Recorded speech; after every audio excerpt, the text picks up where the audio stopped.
নাইটদের জার্সিতে মাঠে নেমেই 54 রান। তরুণ অঙ্গক্রিশ জানালেন কাজ এখনও শেষ হয়নি।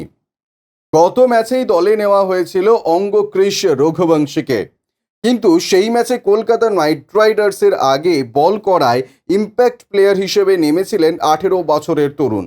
বুধবার ছিলেন প্রথম একাদশে, ব্যাট হাতে করতে নামলেন 3 নম্বরে আর করলেন 54 রান। দিল্লির ছেলে অঙ্গকৃষ্ণ বুধবার দিল্লি ক্যাপিটালসের বিরুদ্ধেই করলেন অর্ধশত রান। সেই ইনিংসের পরেই অঙ্গকৃষ্ণ বললেন, আমি ব্যাট করতে নেমে শুধু বল দেখছিলাম, ব্যাস, আর কিছু করিনি। প্রচুর অনুশীলন করেছি, সেটার ফল পেলাম। অঙ্গকৃষ্ণ যখন ব্যাট করতে নামেন তখন ক্রিজে ছিলেন সুনীল নারায়ণ।